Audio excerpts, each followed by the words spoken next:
my gosh. It's like riding a bull. Like riding a bull, dude. What's going on, guys? Welcome back to the channel. I finally have the H2 Carbon back together. I've owned this bike for like 4 or 5 months now, and I've ridden it once because there was a couple parts that were on back order, one of them being the exhaust. This is the full titanium Vandemon exhaust. This is the polished version. I've only ridden maybe 5 miles with it, and look how much it's already starting to color. We're going to go ahead and color that in all the way today. I have a feeling it's not going to be hard to get some heat through the freaking header on this bike because it's an H2, you know, it's just non-intercooled already. It's going to create a lot of heat. But basically what I've done to this bike is the full Vandemon. I did a Sprint P08 F185 filter, the two-wheel dynoworks flash. Sorry guys, it's a little dusty, it's been in pieces forever, but two-wheel dynoworks flash, and also I threw this Puig windscreen on the light tint one. But it should be in the area of around 240 wheel horsepower now with the flash. So two-wheel dynoworks unlocks a ton of power in these bikes. These things, I don't know if you've ever seen a graph for one of these stock, but they close the throttle plates after 10,000 RPM, so they make like right around 200 wheel horsepower stock. So they basically make it to where it opens the throttle plates all the way and gives you all the power that you were supposed to have. So you're all the way up in the 230 to 250 range. I say right around 240 is average on what they make with the full exhaust, flash, and filter. We're gonna go ahead and do the first ride after the mods. So I just want to go out and get a feel for the bike, see how it actually feels after the flash and everything. Like I said, I've only ridden it once, but I've got a good idea of what a stock wheelbase tuned H2 feels like, because that's what my 2016 was. So I know exactly what it feels like, and I have a feeling there's going to be some power wheelies today. Let's go ahead and get out there and do some wheelies, boys. One thing that is so much nicer on this bike than the 16 is the actual TFT display. It's super sunny out right now, and I can see it perfectly. My 16, that was not the case. This is how an H2 is supposed to sound. I cannot believe how quiet this thing was freaking stock with that gigantic exhaust. So we lost like 34 pounds by dropping the stock exhaust and installing the Vandemon. Crazy amount of weight. Turn KTRC off. We're not going to need that where we're going. So one thing instantly I can tell you guys, my last bike, well, my other bike when it was stock wheelbase, my other H2, it had a Ghoul flash and a power commander and then the pipe and tune. This one has the two-wheel dynoworks flash, and I can tell you, pulling off from a red light, this bike feels so much smoother than the other one, because Ninja H2s are generally very touchy in first gear. And while this bike's still pretty touchy in first and second, because, I mean, it's supercharged and it's got a ton of power down low, but it's not as bad as it was with the Ghoul Flash. Because with the Ghoul Flash, if I was making a right at a stoplight and I was doing like 5 miles an hour, I'd literally have to ride the clutch all the way through the intersection because the bike didn't like anything that slow, and it would just lurch forward like crazy. The flash definitely helped the quick shifter on this. These things have one of the most violent feeling quick shifters out of any bike I've ever ridden. The H2, like even the low speed shifting, you just know it means business. It's like super aggressive, super crisp quick shifter. Probably the best I've ever used on any bike. I do have to say, guys, with the full titanium exhaust, everything all cleaned up, this windscreen on it, this bike, it just looks so much better now. I still have to get rid of the back bracket that was holding the original exhaust. I forgot to do that when I was finishing up. It was getting late, but it just cleaned the look of this bike up so much. Once I do a tail tidy, it's gonna be so clean. I'm split. I don't know, you guys need to tell me if this is the right move or not, but I kind of want to do full 100% carbon fiber fairings on this bike. I'm split whether I should leave it like the actual carbon color scheme or just take all the stock panels off and put carbon fiber panels all over this thing. Let me know in the comments down below what way I should do, but I'm a sucker for carbon fiber.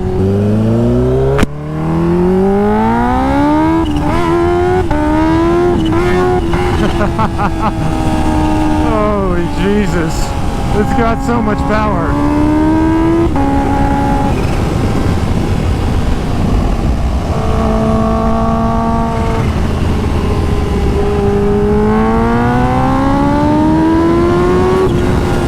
Bro, it is so much faster than it was stock. Like, it almost threw me off. Not literally, it just like was out of the norm how easily it came up. And everybody's gonna be like, oh, it's a freaking H2, but no, it didn't do that stock. You really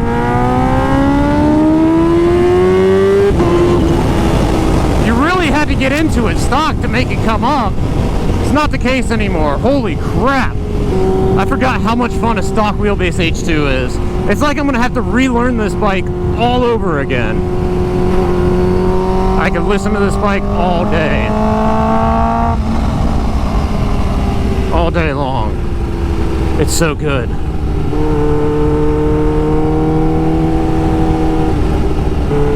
Alright guys, let's talk characteristics of this 2019 H2 with the flash, the Vandemon, and the filter compared to my 2016 that's got the H2R cams, the stage 3 supercharger gears, and the intercooler.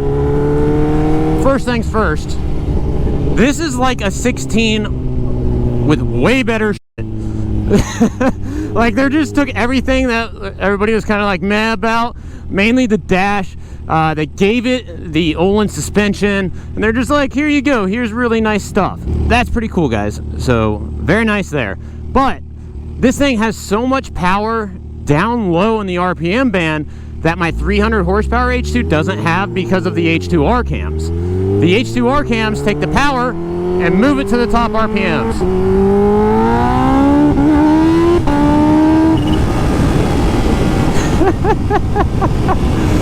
That's like half throttle.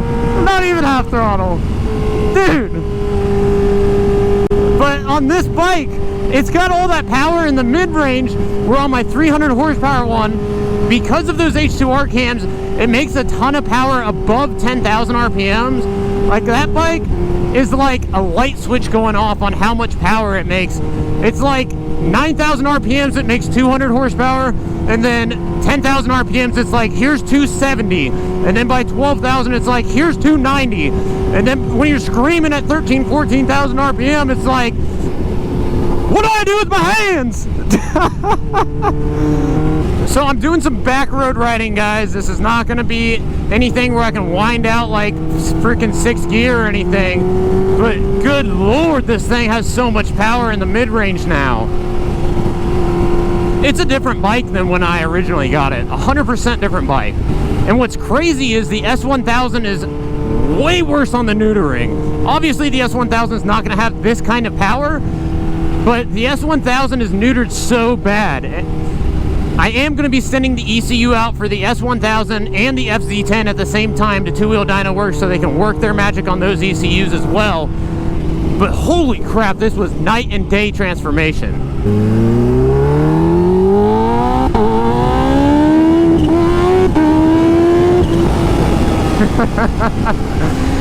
Oh my gosh, bro. Oh, I forgot how much fun a stock wheelbase bike is. And it's like, once you start to get used to how the power builds on this thing, the power delivery is not bad at all. It's very smooth for an H2. For an H2. Remember that. It's not as smooth as the S1000 by any means.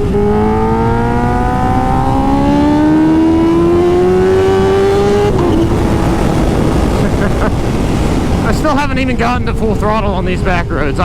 It's too hilly. I really can't. I mean, that was 3rd gear, just lifting up at like half throttle. A tunnel, you say?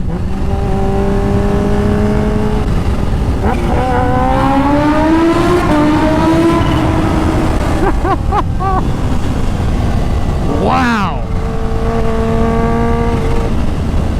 Best sounding exhaust on an H2.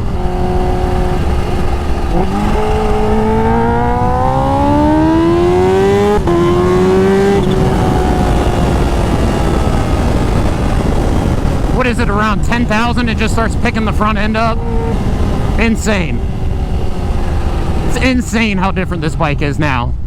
Now, this is obviously a lot slower than my other H2. It's kind of odd to say that. This H2 is slower than my other H2. But yeah, so this one's slower.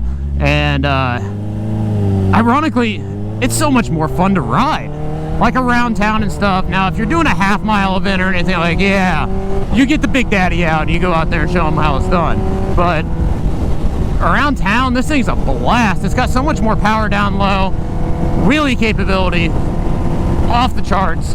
But I definitely need to set the suspension up for my weight.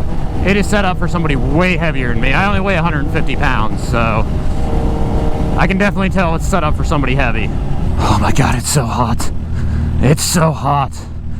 It'd be terrible if I was on like a Ducati or something. It'd just be melting to the bike. I say that on a supercharged motorcycle like it's known for running cool. I've got to get out and get some break-in miles for you guys on the S1000RR. I can't wait to unlock that bike, get it full exhaust, see how that thing does against this bike. What I think I'm going to do for those runs to make it fair, my buddy AJ weighs more than I do, probably by 50-60 pounds. And this bike probably makes about 40 more horsepower than the S1000 will after the exhaust and flash and everything. So what we'll do is we'll put him on this bike and me on the S1000 and see if that makes it close. Because the other thing is he has no seat time on this bike. None. So he's going to be completely learning how to ride the bike. I mean, freaking I ride a 300 wheel horsepower H2 and I had to relearn how to ride a stock wheelbase one. Like, just now I looked like a freaking fool doing the first hit with you guys because I was just like, man, this thing's coming up at like a third throttle. Not ready for that. I forgot how ridiculous this thing is. I need a blow-off valve on this bike. So next set of mods, there's a little Tweety for you. Next set of mods is going to be the Turbo Smart blow-off valve, dynoworks intercooler, fender eliminator. I don't think I'm going to put one on this. I'm trying to figure out how to do my back tail lights because I don't ride at night, so I'm not going to need a license plate light. And what I did with my other H2 is I just double side taped the license plate under the tail. But I need something for turn signals. They don't sell an integrated turn signal for this bike. So if you guys could comment down below and let me know other options, if you guys know of any, to get turn signals if you don't have a tail tidy or anything.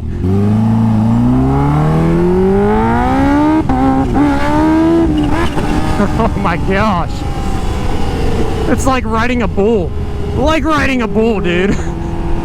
Second gear, it's like, I forgot how ferocious it is in first and second. Like, once you start wheeling in second and you come back down and your wheel hits, it gives it enough jerk to just give you like the slightest pull in it and it just comes right back up. It's like, no. You thought you were setting this one down, but we're going back up. Wow, look at that, guys.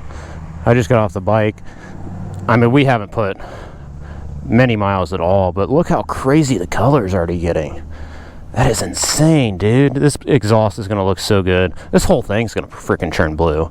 I mean, it's all blue and purple down in here. It's all blue all the way through here, starting to purple there. I'm sure it's going to purple out up there. That looks so good.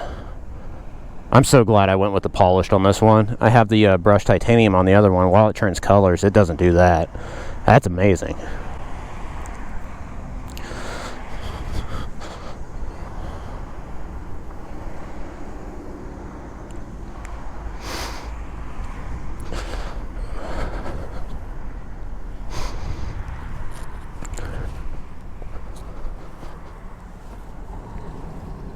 Bounceroo. I thought that was Dunkaroos. You guys remember those? The old Dunkaroos? I mean, I don't know if the kids will. Do they even have those around? Maybe they still have them around.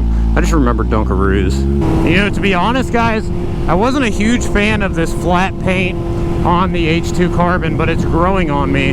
I still like the regular H2 paint scheme better. As far as the actual paint, the carbon nose fairing, though, good job, Kawasaki. Good job.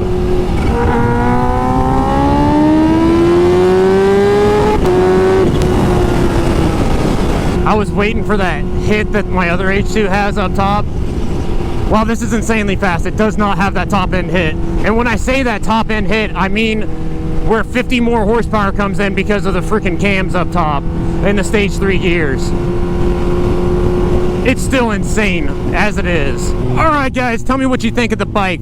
Tell me what mods I need to do. I'm thinking full carbon build. I'm thinking I may even put stage 2 supercharger gears on it. I am 100% leaving this a stock wheelbase bike. It is not getting stretched, guys. So keep that in mind. I think it'll work well in half-mile stuff, especially if I do stage 2 gears in the intercooler. I'm not doing cams on this bike. I like the way it makes power in the mid-range on it. So drop a comment down below. Let me know what you think I should do to this bike next, other than the things that I've already said. As always, guys, thanks for watching the video. Until next time.